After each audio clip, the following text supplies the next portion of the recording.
Good morning, students. Welcome to my YouTube channel, The Beauty of Physics. Myself Manoj Taneja.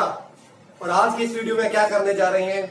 आज की इस video में एक बहुत इंपॉर्टेंट टॉपिक स्टार्ट करने जा रहा हूं, which is trajectory of a charge particle moving in a external magnetic field. एक चार्ज पार्टिकल है which is moving in a region where there is some external magnetic field.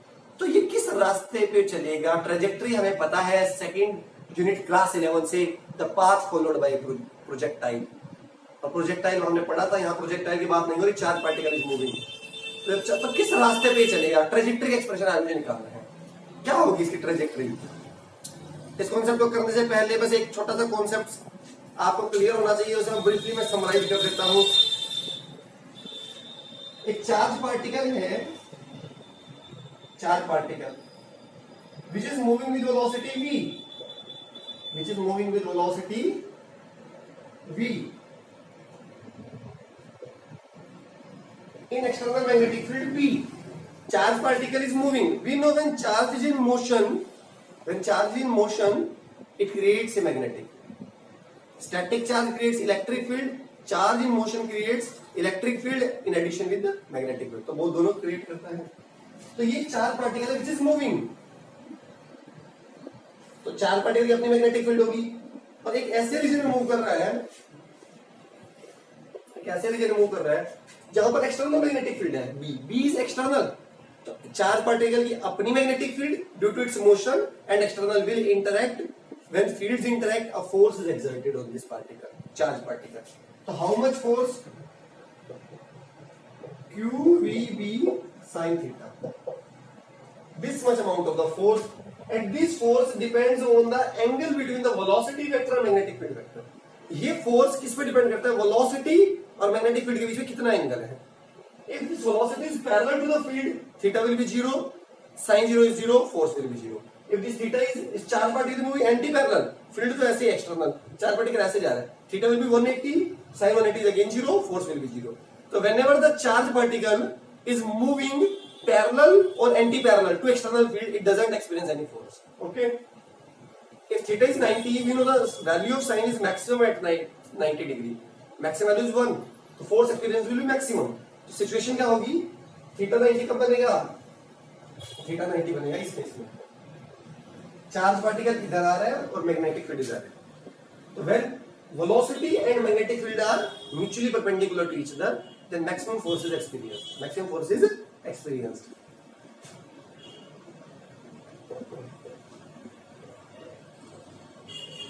This is the vector form. This is the vector form. और maximum force की direction किससे दी जाती है? Maximum force की आप यहां से भी निकाल सकते हो. फोर्स किस डायरेक्शन में पॉइंट करेगा? V क्रॉस B में. V क्रॉस B की डायरेक्शन में पॉइंट आउट करेगा. और मैक्सिमम फोर्स के लिए एक स्पेशल बनाया हुआ है maximum force, Fleming's left hand rule. Fleming's left hand rule. यहां पर आपको क्या याद रखना होता है?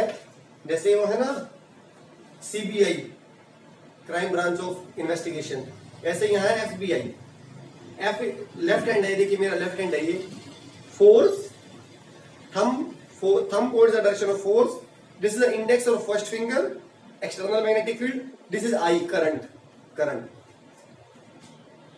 वी नो करंट की डायरेक्शन क्या ली जाती है? Motion of the positive charge. तो अगर चार्ज पार्टिकल इधर मूव कर रहा है, पॉजिटिव चार्ज पार्टिकल, तो मैं करंट की ये डायरेक्शन दूंगा. तो अभी सिचुएशन निकालते हैं. चार्ज पार्टिकल, और this rule is used only when the charge particle is moving perpendicular to the magnetic field. Theta equal to 90 के लिए ही. इफ थीटा इक्वल टू 90 तो कैसे निकालेंगे? V क्रॉस B की डायरेक्शन निकालेंगे राइट हैंड थंब रूल से, जो हमने 11th क्लास में सीखा है, और राइट हैंड स्क्रू रूल. अब तो मैक्सिमम की बात करता हूं. FBI पॉजिटिव चार्ज है तो करंट की ऑब्वियसली पॉजिटिव डायरेक्शन, तो करंट ये है. अब इसको इस तरीके से एडजस्ट कर लेना. ये तो जाए B में, दो को सेट करना है आपको. F तो अपने आप देखना किस डायरेक्शन में जाएगा. FBI आप इन दोनों को एडजस्ट करना, इसको B में, इसको I में. फिर देखना F किधर जा रहा है, जिधर जा रहा है उधर फोर्स होगा. B और I. देखिए ये एक्स एक्सिस, क्योंकि बोर्ड इज 2 डायमेंशनल, ऑब्वियसली ये ऐसे दिखा रहा है, इसका मतलब ये आपकी तरफ आ रही है. ये मेरा सही बन गया है. BI फोर्स का है upward.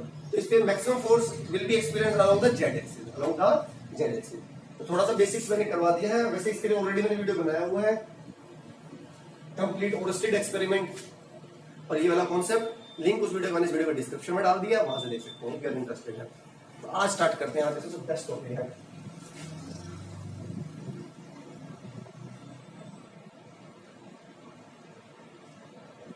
Trajectory of the charge particle, trajectory of the charge particle moving in external magnetic field, moving in external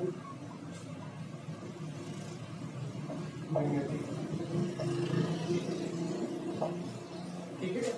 आज ये ट्रेजेक्टरी डिस्कस करनी है। ट्रेजेक्टरी बात क्या होगा, ये हमने देख लिया। अगर चार्ज पार्टिकल, अभी हमने देखा था जब चार्ज पार्टिकल परपेंडिकुलर मूव कर रहा था अलोंग मैग्नेट, अभी हमने देखा था, अभी मैक्सिमम फोर्स की डायरेक्शन निकाली, magnetic field was along x axis, charge particle moving along y axis, तो force was along z axis. और हमें सर्कुलर मोशन से पता है this force is perpendicular to the velocity ना, whenever force is perpendicular to the velocity particle executes a circular motion, particular executes से circular motion पड़ा है, क्योंकि सेंट्रीपिटल फोर्स हमेशा इंस्टेंटेनियस वेलोसिटी को परपेंडिकुलर होता है, पार्टिकल सर्कुलर मोशन एग्जीक्यूट करता है। वो स्पेशल केस था जब मैंने क्या लिया, जब चार्ज पार्टिकल परपेंडिकुलर मूव कर रहा है। अब मैं लूंगा जनरल केस, चार्ज पार्टिकल एक एंगल पे मूव कर रहा है। अब तब देखेंगे क्या ट्रैजेक्टरी होगी।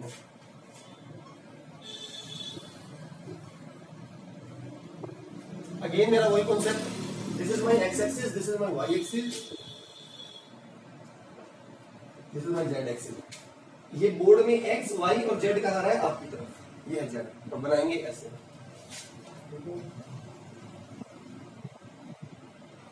चार्ज पार्टिकल यहां था किसी टाइम पे, यहां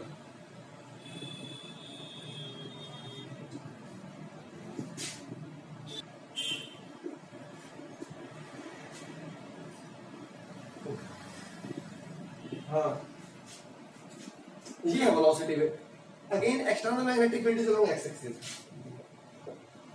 चार्ज पार्टिकल इस डायरेक्शन में मूव किया है, this is the direction of velocity, making an angle theta with the magnetic. अब इस केस को, एक जनरलाइज्ड केस को, इसका एनालिसिस करने के लिए इस वेलोसिटी को स्प्लिट कर लेते हैं दो कंपोनेंट्स में। हमें पता है वेक्टर रेजोल्यूशन, ये कंपोनेंट ओ ए, ये कंपोनेंट मान लेते हैं V1, क्या है V1, और परपेंडिकुलर कंपोनेंट क्या मान लेते हैं V2। तो अलोंग एक्स एक्सिस इस वेलोसिटी को मैंने स्प्लिट कर लिया है दो कंपोनेंट्स में, दो rectangular components I should say. V1 is, हमें पता है 11th क्लास की एलिमेंट्री नॉलेज से, वेक्टर जिस एक्सिस के साथ थीटा एंगल आता है उसके साथ कोस कंपोनेंट जाता है।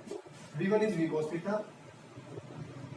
और नहीं पता है तो याद कर लीजिए, जिसके साथ में आता है कोस कंपोनेंट उसके परपेंडिकुलर डायरेक्शन में, मतलब ये V2 sign component, V sin, इसका magnitude V cos theta, V sin।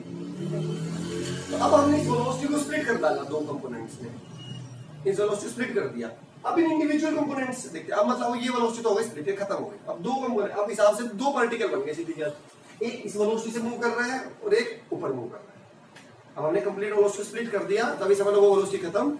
अब दो वेलोसिटी हो गई, बेसिकली आप ये मान लीजिए दो पार्टिकल्स हो गए, एक मूव कर रहा है पैरेलल टू द फील्ड, एक मूव कर रहा है perpendicular to the field, but दोनों कंपोनेंट्स उसी वेलोसिटी के हैं।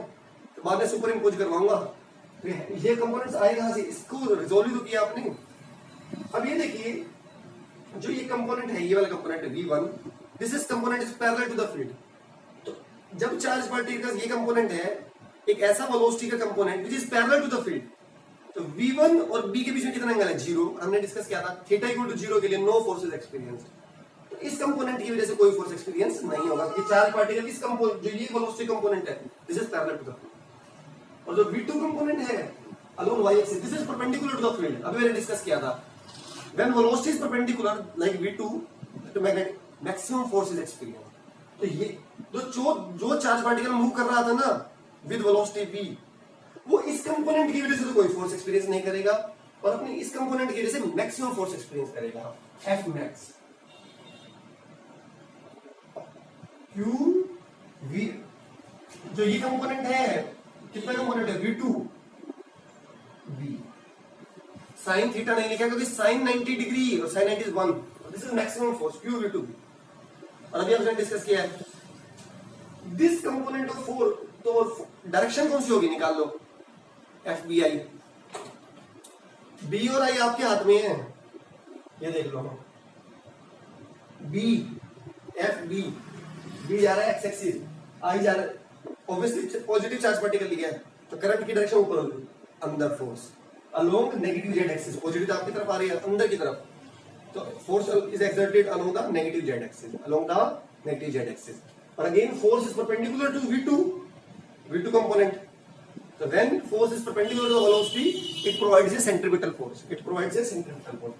तो इस कंपोनेंट की वजह से जो मैक्सिमम फोर्स लगेगा वो क्या प्रोवाइड करेगा, एक सेंट्रिपिटल फोर्स। और सेंट्रिपिटल फोर्स हमें पता है mv स्क्वायर होना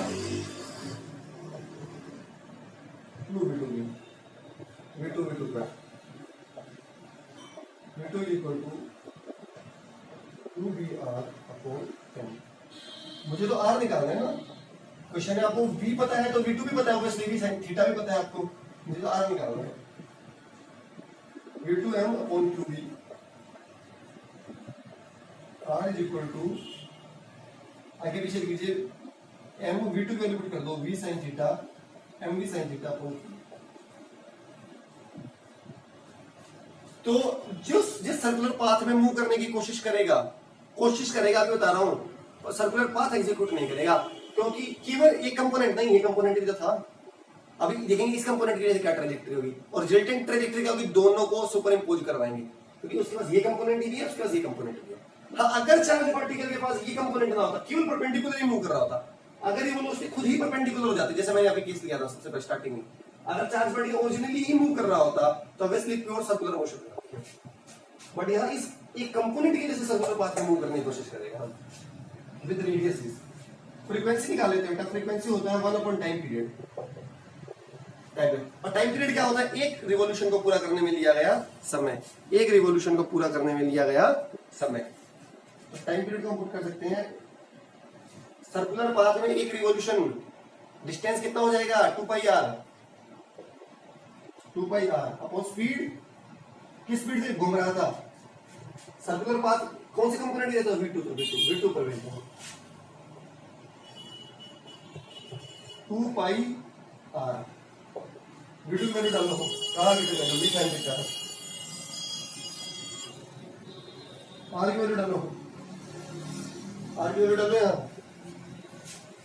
2 पाई mv sin theta upon QB पर ले आया मैं, V sin थीटा कट, तो न्यू की आ जाएगी QB 2 पाई।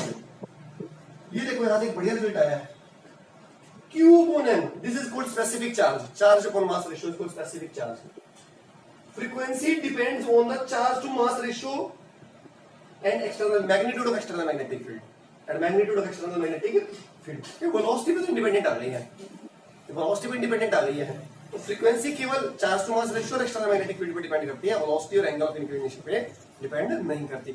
और ये कॉन्सेप्ट हमारा बहुत बढ़िया यूज होता था फ्रीक्वेंसी और रोटेशन का साइक्लोट्रॉन में, बट अब साइक्लोट्रॉन इस साल क्योंकि लॉकडाउन हुआ है, सीबीएसई ने सिलेबस को मॉडिफाई किया है, कुछ टॉपिक्स को डिलीट किया है, तो साइक्लोट्रॉन को डिलीट कर दिया है, टॉपिक को हटा दिया है। ये वहां कॉन्सेप्ट बढ़िया था। तो frequency is independent of velocity and angle between the velocity and the magnetic field. Next समझ आ गया, एक कंपोनेंट की वजह से सर्कुलर पाथ पे घूमने की कोशिश करेगा, बट ये कंपोनेंट भी जो था मैंने कहा, बट इस कंपोनेंट की वजह से फोर्स नहीं लगेगा। तो जब हमें पता है जब कोई पार्टिकल मूव कर रहा है और उसमें फोर्स नहीं लग रहा तो उसकी ट्रेजेक्टरी क्या होगी, स्ट्रेट लाइन। तो इस कंपोनेंट की वजह से स्ट्रेट लाइन में जाने की कोशिश करेगा, तो इसके वजह से स्ट्रेट लाइन में जाने की कोशिश किया सर्कुलर पाथ, ये दोनों है तो इस वेलोसिटी का पार्ट ना। तो बेसिकली इस चार्ज पार्टिकल पर साइमल्टेनियसली एक कंपोनेंट की वजह से सर्कुलर पाथ, एक की वजह से सीधा, एक की वजह से सर्कुलर, तो रिजल्टेंट ट्रेजेक्टरी क्या होगा, एक हेलिकल पाथ। क्या होगा, हेलिकल पाथ, ये हेलिकल पाथ बनेगा आपका। तो आगे जाने की कोशिश करें सर्कुलर पाथ पे भी, रिजल्टेंट पाथ को दोनों पाथ से सुपर इंपोज करेंगे तो एक हेलिकल पाथ बनेगा। तो trajectory will be A helical path, trajectory will be A helical path. यहाँ पे वर्ड आता है pitch of the helical path, pitch is pitch of the helical path. तो पिच को कैसे निकालते हैं, किस this speed v1 into time e, this tan t, ये वाला t हम यहाँ से पुट कर लेंगे, given is what, ये cos थीटा, और टाइम को यहाँ से पुट कर लेंगे, टाइम को यहाँ से पुट कर लेंगे, क्या आया था टाइम हमारा 2 पाई r अपॉन v2, और यहाँ से हमारा फाइनल एक्सप्रेशन आ जाएगा और ये हमारा डन हो जाएगा। ठीक है, आइए वीडियो पसंद आया होगा, वीडियो पसंद आया तो प्लीज लाइक कर दीजिए, चैनल फर्स्ट टाइम सब्सक्राइब करके बेल आइकन को प्रेस कर दीजिए ताकि ऐसे वीडियोस का नोटिफिकेशन आपको मिल सके। Thank you so much.